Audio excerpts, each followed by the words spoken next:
This is Make it plain. Make it plain. MIP With Masamela Matfumo. Mark Thompson. Make it plain. Get woke. It's Thursday, ladies and gentlemen, and the Thursday, just a couple of days since Tuesday's big midterm results. Who better to handicap all those results with and talk about them than the founder, of course, of the largest online progressive community, dailycoast.com, the host of The Brief, and the founder of Civics with a Q, Markos Moulitsas. Hey, buddy, how are you? Big night Tuesday night. Big night, not midterm elections, but primaries hitting into, and obviously the big ballot initiative in Kansas, which, I'm on, it's nice. You know, Mark, we don't win convincingly very often. Like True. The last few cycles, we either lose narrowly, or we win narrowly. And so it's rare to have this moment where like, oh my God, like, we are it confirms that we are on the right side of an issue, even in a red state like Kansas. And of course, we're talking about abortion. Kansas had a constitutional amendment that would allow the legislature to enact a ban on abortion. The Kansas Supreme Court ruled that abortion is not, that abortion is guaranteed by Kansas state constitution. So this was a ballot initiative to rewrite the state constitution. And Mark, we know abortion rights are wildly popular. We know it polls between 60 and 70% in almost all states. Only about 4 or 5 states have more people support abortion restrictions than not. And those 5 states are what you would imagine, right? Mississippi, Alabama, Arkansas, West Virginia, I think are Louisiana maybe, are pretty much it. So we know that, but for the last 50 years, Republicans and conservatives have voted on abortion. Liberals have never done so. Conservatives are so single issue focused on abortion, the way they are on guns, but we can focus on abortion. They're so single issue focused that they will turn out and vote in every election, no matter what, because of abortion. They don't care what the candidate is. They supported Donald Trump, even though, evangelicals supported Donald Trump, even though he's disgusting moral human being.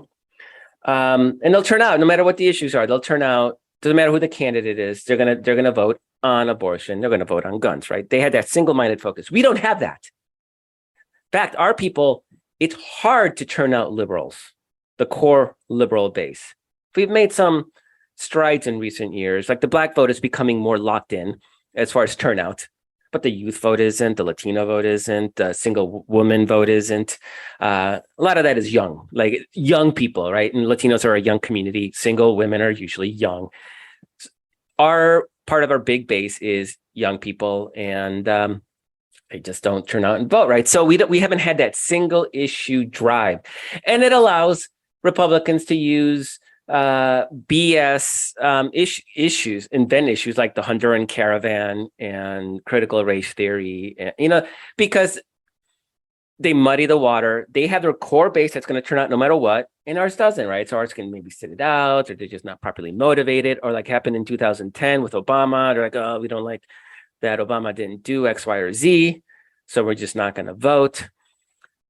And it, quite frankly, has screwed us. So we knew that abortion was deeply popular. We did not know if liberals were going to turn out and vote on abortion. That's what we didn't know. And Kansas was the first test that we've had. And a state that gave Donald Trump a 16-point victory just upheld abortion rights they're still counting in the margins, but it's going to be about 18 points. It's 58 to 42. That's, I think, where we're at, 58-41, which is mind-blowing. And Mark, I've been on this show talking about, for the last year, how the Supreme Court was going to be an issue. Donald Trump running for president early, and how the Supreme Court were going to be issues in 2022 midterms, and all the punditry, which is the election punditry, which is mostly white men. They couldn't even process that. It didn't even occur to them that some people may be slightly upset at losing their rights. And even after the Supreme Court made its decision, you had all these articles by these people saying, well, it's unclear if this is going to have an impact. You had some of them saying things like, the issue will fade by election day, as though losing your rights, you kind of shrug it off after a few weeks of and so Kansas has just told us that, one, it's going to be a big issue. There's been great data that's still coming out on the number of people who registered to vote. About 80% of them were women. And new voters, the turnout in Kansas in a middle of the summer, traditionally low turnout primary election was the same turnout as the 2016 presidential election in Kansas. I've been saying, if we get presidential level turnout, we win, and Kansas is showing us that we are probably on the path to presidential level turnout and the creation of a new single issue voter in the Democratic Party. So Republicans think, oh, people are going to be upset at gas prices. Yeah, no, gas prices, you're taking people's right away. That's what they're going to be voting on. And that is serious trouble to Republicans in all of the closed battleground states and in suburbia. And this threatens suburbia.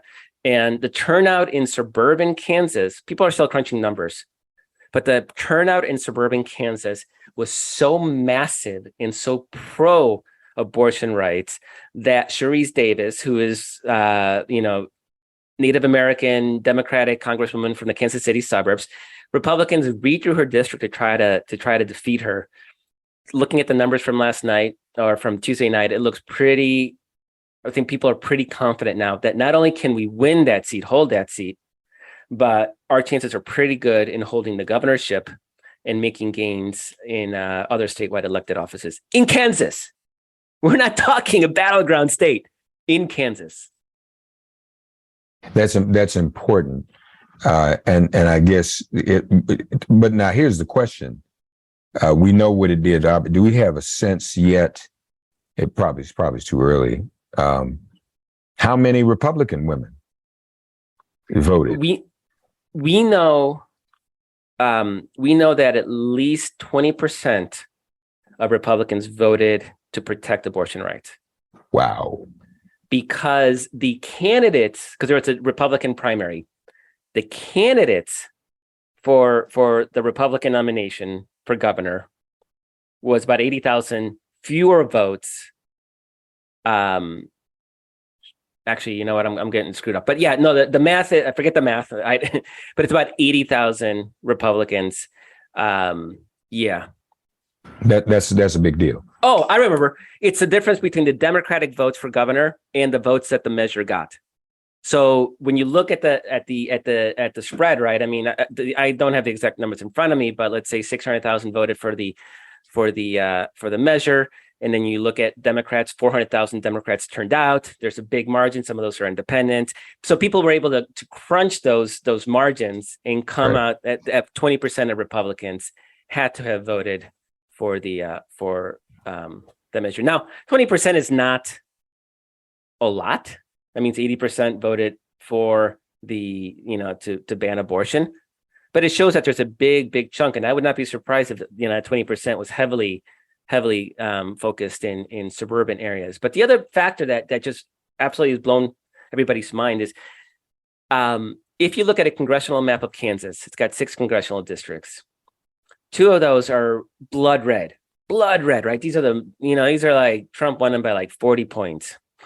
There's one competitive district, Sharice Davids, and then the rest are all, Republican, not as crazy Republican, but still Republican districts. The ballot measure failed. So in other words, people voted for abortion rights in all 6 congressional districts. Even in the most blood red districts, it failed. And just hearing you talk about how they've done this single issue and how they've been able to mobilize their base, they kind of probably too set themselves up, because Republicans have always had these dumb issues, and CRT worked in Virginia. Yep. And I guess they thought this would go the same way. But the difference is these other issues like CRT and other ones they've had in the past, Marcos, weren't real issues. You know, you trying to get people to get our base mobilized around ghost issues. You know, so it's hard to mobilize people around preserving the teaching of CRT when there's no CRT taught. I mean, that's right. part of the confusion. But see, they messed up on this because everybody knows that's black and white. Abortion is real. Everybody knows what that is. That's not gray. That's not something made up. You know, and I think they poked the wrong bear. At least I hope they did. And this is what we're going to see now. A couple questions for you. And I'm not clear on this. Well, I'm trying to look up those actual numbers in Kansas. But now, if we could it's too late now, I'm sure. But if we got this kind of referendum on every ballot, it would mobilize even more people, wouldn't it? No, I'm like, can we collect some signatures and get it back on a Kansas ballot for November? Let's do this again. This is fun. It's in 6 states, and it's too late to add more, but it's on the ballot in California, in Michigan, which is actually incredibly important because both those states have some really tight House races, and this will absolutely generate turnout for Democrats down the ballot. And of course, in Michigan's a 50-50 state. We have to hold the governor's race. We have to win the Secretary of State's office. Lots of important stuff happening in Michigan. Not a Senate race, but everything else is on the ballot. And so this will be absolutely incredibly important and incredibly helpful. And the same in California. We have around Orange County, there's about 3 or 4, I think it's 4 Republican held seats that are, you know, it's very, very slight Republican lean. It's Orange County, which has been shifting in previous years. Democrats took those seats in the 2018 wave. They lost them in 2020, and now we have a chance they're a little redrawn because of redistricting, but we have a chance to pick those up. Kentucky. Now, there's nothing down ballot to really push for, but Kentucky is going to be in the same place as you know, Kansas. It's a very Republican state, and you think, well, they're gonna ban abortion, and now it's not that obvious that people are really that into banning abortion, and so it'll be in several states. But you know what? Democrats, I think, are finally starting to realize it's going to be on every ballot. It's going to be on every race. If I'm the Democrats, my entire campaign, and I think they're going this way. The entire campaign is they took away your right to an abortion, and now they're gunning for your right to contraception. They're gunning to your right on same-sex marriage. They're gunning on your right to interracial marriage. And if you used to think we were Chicken Little when we said they want to take away your rights. Now you realize we were right. That's right. They did it, and don't even believe me. Here's Clarence Thomas's opinion. He literally says this is what's coming next. Fool. So. There's food. really there's nothing else to talk about. I mean, literally, there doesn't have talk about guns. I think guns, there's a growing movement towards single issue liberal voters on guns. Not quite there yet, but it's getting there. The decision in New York, the Supreme Court decision in New York, pushed us towards that. And of course, the weekly massacres all across the country. So that's sort of building. But the abortion thing right now, it's cutting through all sorts of what people thought they knew about politics. And when you have these rural, red, hyper-conservative counties in Kansas, and they're splitting 50-50 on the issue of abortion when they gave Trump 80% of the vote, people are starting to realize there's something here. Now, I want to caution that there is a disconnect between people voting for abortion rights and voting for Democrats. It's not 1-to-1. Yeah, that was my next. We can't show up. Yeah, we can't show up November and say, this Republican's going to vote against abortion, and I will protect it, and we will get those same numbers. I mean, if we did, Kansas would be a 15-point Democratic state in 2024. That's not going to happen. I've seen a couple articles. I saw some headlines today where people are trying to look into the polling and trying to understand why that is. I didn't get a chance to look deeper into that. That's going to be something I think people are going to be exploring quite a bit. in the next months heading into the election, right?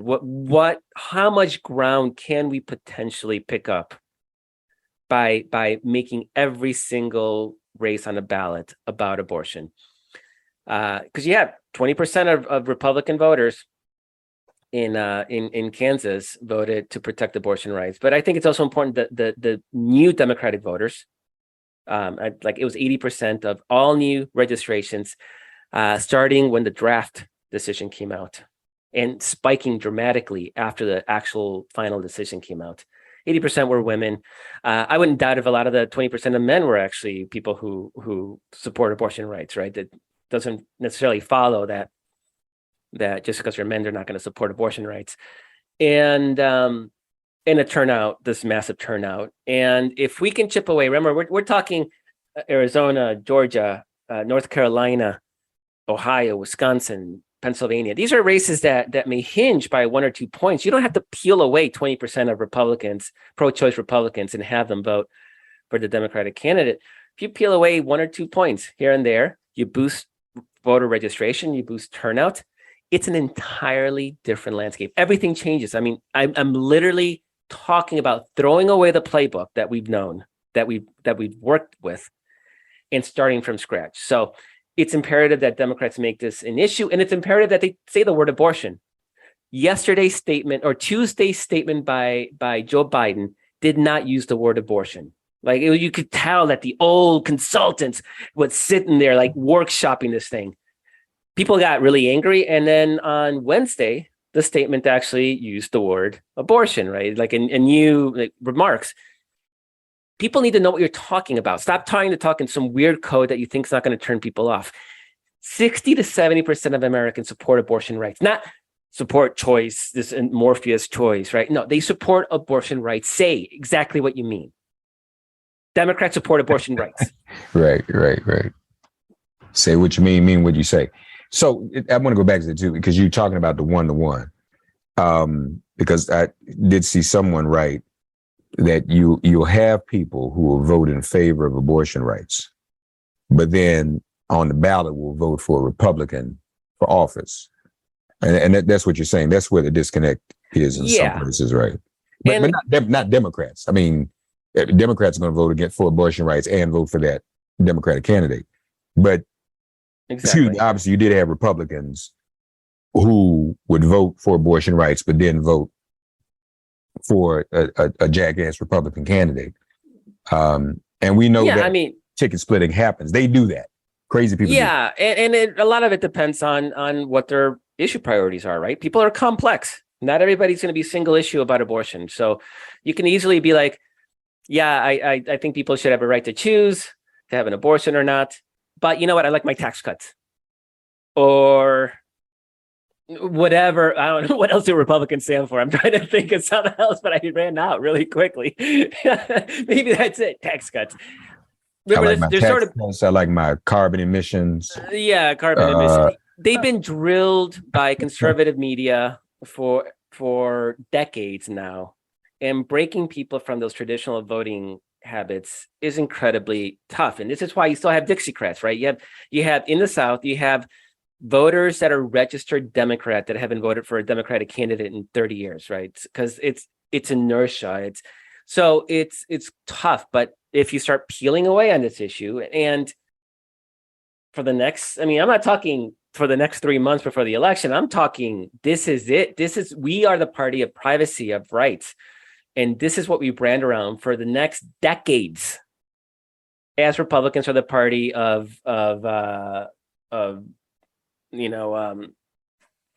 taking away your rights, of anti-democracy, of autocracy, of kleptocracy. That's their party. We're the party of economic freedom. We're the party of bodily freedom to choose how to live your life, who to love, whether to use contraception or not.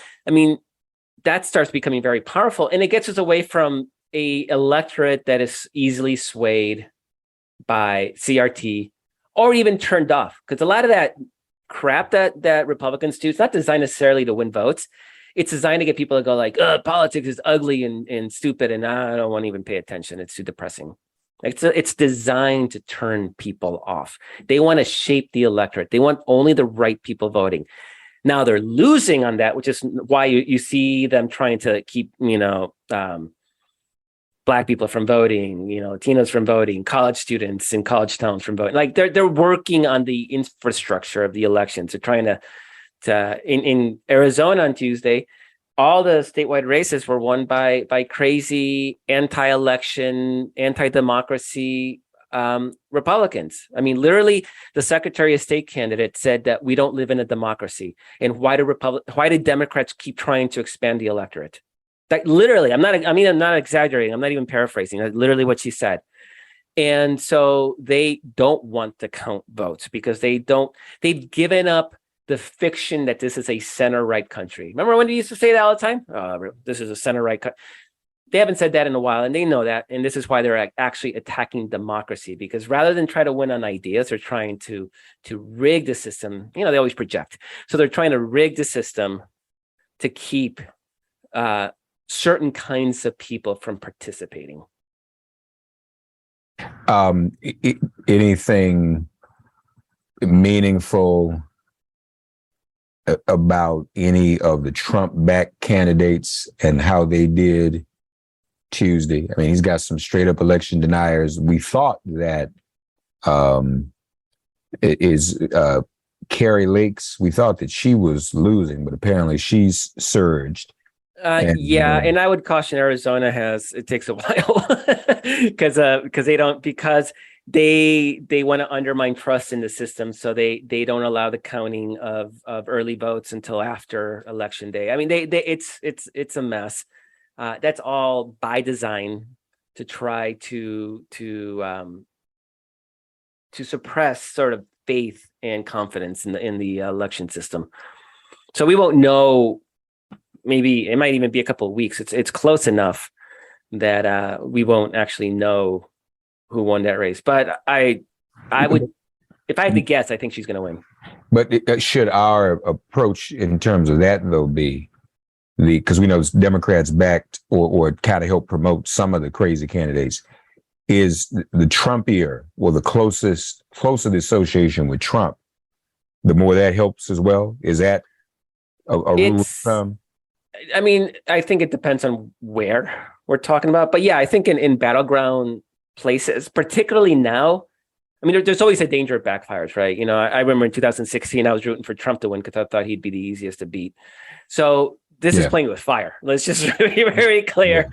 Yeah. Sometimes it works out. Claire McCaskill in Missouri won re-election to the Senate in a very conservative state by supporting the crazier of the Republican candidates in the primary. This Todd Akin, Akin was his name? The guy who talked about how women shut that thing down when there's rape, and I mean it was like so it sometimes works. Sometimes Donald Trump shows that. Sometimes maybe it doesn't work so much, but we found that Oz met Dr. Oz in Pennsylvania. He's down about 10 points in the polls, right? And he was a Trump endorsee, won by 0.1%, a couple hundred votes. It was tight, maybe a couple thousand. I forget what the final tally was, but it was tight. It was recount, and he has turned out to be an absolute disaster of a candidate, and so there's definitely places where that plays. Now, Arizona is pretty 50-50 at this point. The Arizona Republican Party doesn't realize that. They still think that they're the party of because that was like the heart of what's his face, the father of the conservative movement was Arizona. Lost the election by everything. Why can't I think of his name? Anyway, yeah, I'm totally. Wait a minute now. You're not talking about the speaker. No, I'm. He was a senator. He ran for president, got crushed. Barry. McBarry. Yeah. No. You're talking about Goldwater. Barry Goldwater. Yeah. Barry Goldwater. Right. Barry Goldwater is sort of the father of the conservative movement, of the modern conservative movement. Came out of Arizona, and so there's still this perception that Arizona Republican Party that their state looks like Barry Goldwater or whatever Barry Goldwater would be today. I think today he'd be too liberal for them. And they're not evolving. In fact, they're getting even wackier and wackier and wackier. And so a big part of the vote in Arizona is suburban women. They keep coming back up because they're the one swing demographic in this country, college educated suburban white women. And clear the Kari Lakes don't play in suburbia. So on top of abortion now, I think our chances in Arizona are pretty darn good to not just hold the Senate seat, not just hold Mark Kelly, and he's up in the polls 5-6 points relatively comfortably, but also to win the governor's race, to hold the Secretary of State's office, which is critical looking ahead to 2024 because they administer elections, and Attorney General.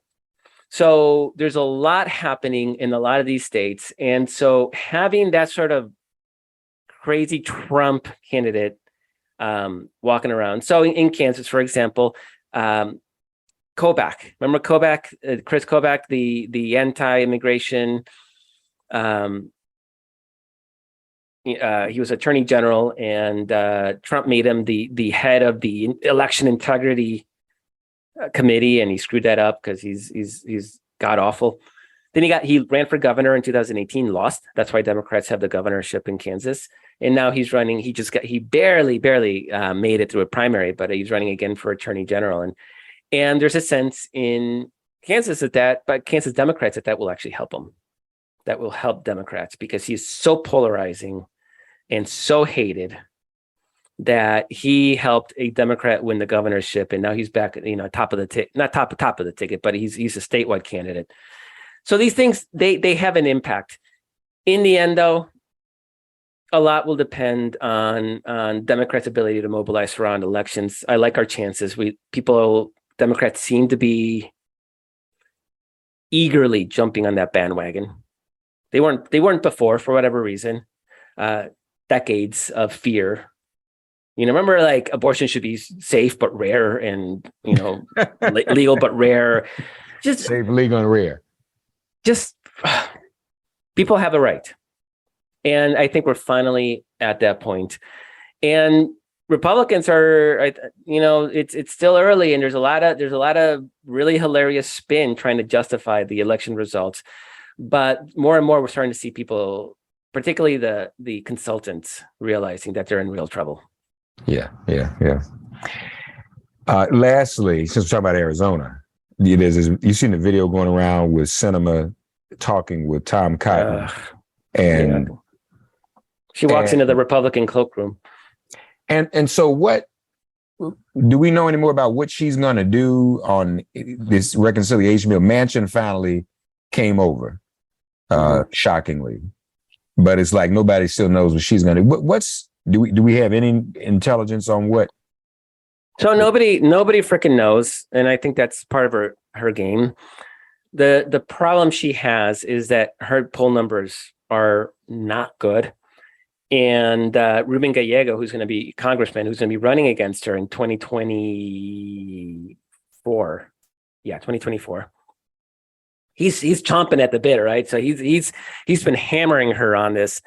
And so politically, it's going to be really tough for her to vote no. So she may do some theatrics in the debate. I wouldn't doubt that. I mean, her best play electorally, politically, would be just to shut the heck up and vote for it. Just not even, especially when she doesn't have cover from Manchin. I mean, she loses the Manchin cover. Right? There's nothing left, right? I mean, she's. I know the lobbyists are swarming all over her. She's their last chance business lobbyist to block the 15% minimum corporate tax. There is a lobbyist quoted in one of the DC publications on Wednesday saying that they had hope because she had been reaching out and asking them what was so bad about a 15% minimum tax. So that made it sound like she's looking for an excuse to make noise about that, but it's my guess is that at the end that self-preservation kicks in and she votes for it just because she has no cover. Like, she does not want to be left hanging in the wind, particularly at a time when Democrats seem resurgent in Arizona. And Mark Kelly looks safe for re-election right now, and he's supposed to be one of the most endangered Democrats. Do we have any reason to believe Sinema might go ahead and flip? I mean, she's got a history of being a Bernie supporter and being, pro-choice and being pro-voting rights. And I mean, she says like, if you were just to follow through and see her like press releases, she wouldn't look that different from a rank and file Democrat. It's her drama. It's her trying to, doing what she's doing now, right? Just potentially putting a wrench into things. She may vote the right way in the end. That doesn't negate the fact that she just created instability and uncertainty for a week for no freaking reason, for no reason whatsoever. None, zero. I'm sorry, go ahead. I'm sorry. No, that's it. How close are we to getting something passed that would codify Roe? Do we know? Two senators. 2 senators short. Okay. All we need is to get rid of the filibuster. If we get rid of the filibuster, it's a done deal. It's a done deal. And Manchin would probably vote no. And I said that abortion has majority support in 46 of 50 states, and the least support is West Virginia. Now, I don't think Manchin's going to get reelected, but who knows? He's shown the ability to survive in the most hostile territory. That's why I try to give him a pass. He makes it hard sometimes, but I try to give him a pass sometimes. Sinema obviously doesn't have that, but if we get the 2 votes, then, and ideally 3, and Mark, we're looking. I did a rundown on Daily Kos on last week. Like, I dug into each race. We're looking really good, Mark, to pick up at least 3. I mean, we have Fetterman in Pennsylvania has about a 10-point lead right now.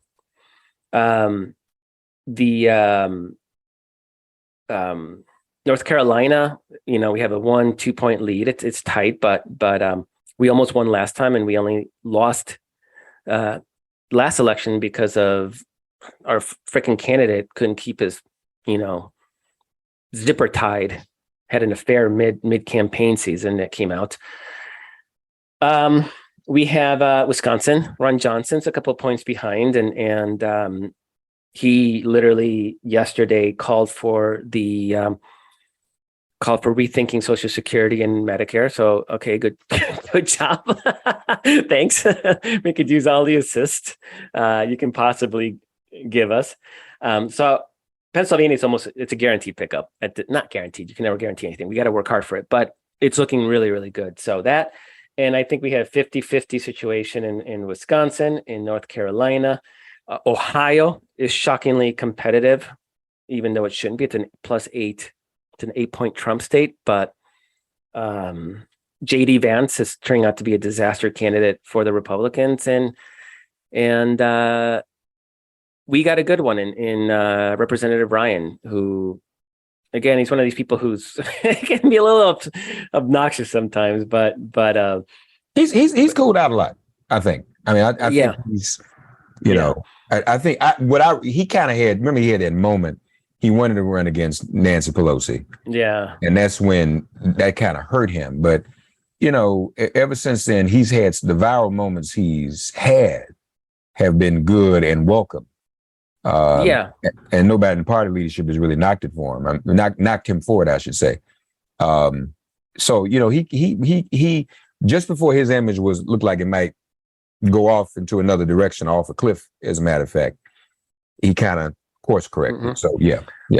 And there's still, Florida's not out of the picture. Last poll I saw, which was before the Dobbs decision overturning Roe v. Wade, had we were 5 to 6 points behind in an incredible poll. So it's Rubio has the leg up on I'm just not good with names today. Val Demings. Val Demings, yeah. He's got a leg up on her, but within striking distance. And we got to see what's going to happen now with Dobbs and the way that the issue's completely reshuffling. And she's raising unbelievable amounts of money. I think she's close to 50 million if she hasn't crossed it, which is just, it's mind-blowing amounts of money. And Mark, I hope you're excited about Sherry Beasley in North Carolina. Oh yeah. She is. I'm excited amazing. about her. I'm still excited about Val. I think that there's still something there. And I think that the likelihood of DeSantis doing more stupid things, I mean, you can count on him to do something else ridiculous between now and then. He's already done so many ridiculous, I mean, just way out there things in Florida.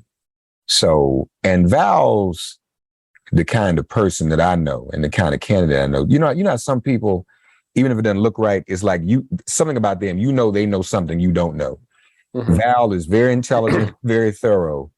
And I think that she knows something and has some information that is going to end up being a comfort to us all. I feel. To me, the wild card is Trump, right? I mean, he's looking, I think he wants to announce for president because he thinks that'll protect him from the Justice Department indicting him. I think that's the big motivation right now. And him and DeSantis already started sniping at each other. And the sooner they start tearing each other apart, the better it is for our chances in Florida. So I'm really kind of hoping that they kick that up. So Republicans, their two chances are Georgia and Arizona. Arizona, Mark Kelly's up 5 to 10 points in the polling. Georgia, we're seeing Herschel Walker, the Republican, just it's such a bad. I feel bad for him. I mean, he got hit too many times. I mean, it's actually cruel. It to is. trot him out there when he's not well. It's hard. You know, Herschel, when he played ball, he was a hero. I mean, everybody loved Herschel. We all watched him play. It is painful to watch, and it looks exploitative. Yeah. And as more comes out, then he got all these children. And then the truth of the matter is, Herschel was diagnosed with multiple personality disorder before the alleged football injuries and CTE. So, dude's got some stuff. And like I told you, when we had the reparations hearing, they sent him to testify against H.R. 40. Yeah. And this lady literally said, well, my uncle was lynched and nobody did anything about that. I said, Herschel, you realize you just made our case. You're making our case. But I couldn't get mad at Clarence Thomas. Carry on, Carry on, Herschel. I actually felt, because when he said it, he got a little emotional. I even felt sorry for Herschel. What? Clarence can't stand him, cut him no slack, eat him alive. Herschel, there's something wrong there. I ran into somebody over the weekend, man, who knows him personally. We passed each other. He said, Mark, I really hate to see this. Herschel said, why? He said, no, Mark he's really a sweet guy. I know him, and they're just taking advantage of him. So that he made me feel even worse. And I think people are getting it. Sometimes, folks, we do politicians a favor in their lives when we don't vote for them. All right. I remember one time, Marion Barry was just in recovery, and he wanted to. Everybody loved Marion. People felt bad for him. But people didn't reelect Marion. I'll never forget in Washington, D.C. that year for his own good. The sentiment was, Marion, you need to take a break and take care of yourself. We don't need you to serve us. You need to go and get help. And I think that people feel that way about Herschel. So, yeah, because you can't, nobody wants to, that's too painful to watch. Yeah. Somebody, instead of 6 years, that's just going, and he'll become a meme. They'll clown him. There's Republicans are Republicans, y'all, and they're racist. And they love still to this day to ridicule people, to make buffoons out of them. Some of them are laughing at Herschel while they pimp him out. Let's just be clear about that. They're using him. They're pimping him out, laughing at him all the way to the bank. And that's not the, and the main person doing it is Donald Trump. And there's no telling what Trump said to him made him feel like he had to do it. So yeah, if you love Herschel, don't vote for him. Tell your family and friends not to vote for him. Give him all the awards and accolades. Give him a ESPN 30 if he doesn't have one already. So at this point, I'm not worried about. I mean, I'm worried, but I'm not worried about losing the Senate anymore. In fact, the Republican Senate committee was taped at a donor retreat, basically conceding that they were probably going to lose Pennsylvania, but they still had a path to the majority because they were going to win. They were going to compete in Washington and Colorado. Now, Washington and Colorado, the Democrats are 20 points ahead in 10, 15 point Biden states. I mean, it's not serious. And so they're trying to put a brave face on the fact that their path to the majority is in real trouble. So our thing is we don't have a majority, right? So our path, we're both fighting for a path to the majority. Our path is better. We need to pick up 2. We can pick up 3. Then we have some cushion against, the odd, like Dianne Feinstein, who, is 90 years old and might be like comedy and the filibuster. So there's people, maybe having a little cushion there would be really, really nice. But really, I think we get it done with 2. So Fetterman, he's going to be one of them. And then we got to pick up one of Wisconsin or North Carolina or Ohio or Florida. And if we can pick up 2 of those or 3 of those, heck, even better, particularly since the map gets really, really tough in 2024 and 2026. So this would be our last chance to take the Senate until 2028. So this is why this is really, really, really important for us to pick up as many seats as we can. And we've been gifted this opportunity. It blows my mind that politically the Supreme Court didn't think, and I think because they think that they're in the right. Like, I don't think they realize, Ginny Thomas is probably walking around talking about how Kansas voters voted against it because it wasn't tough enough, the amendment. That's what the president of CPAC, of the Conservative Political Action Committee, said. He said it's because it didn't have personhood language. That's why it lost. People wanted tougher language. I bet Ginny Thomas is one of those people. And so they live in this alternate reality. DailyKos.com, civics.com with a Q, The Brief, wherever you get your podcasts. Once again, another Thursday Coast in the books with Markos Moulitsas. We will see him at Netroots Nation. Yeah. Go to netrootsnation.com, find out more 20th anniversary of Daily Kos, folks. And we'll all be together again in person for the first time in a couple of years. Fantastic. Yeah. And Mark, it feels good to win an election solidly. So we should try doing it more often. It does, doesn't it? Yeah, let's make it a habit. Y'all got that? Let's keep it up. Doesn't it feel good? Keep it going. So good. Keep it going. Thanks, all right. Have a great weekend. All right. You too. Thanks for getting woke and listening to Make It Plain. As always, perform an act of kindness on behalf of an elder or young person. Write a letter to a sister or brother who just so happens to find her or himself incarcerated. Offer libations to the ancestors upon whose sturdy shoulders we all now stand. And above all, give thanks to the God of your understanding by whatever name you call her and him. All God asks of us is that we give each other love. Thanks for giving MIP love. And please remember to subscribe and give us a 5-star rating. If all hearts and minds are clear, it has been made plain.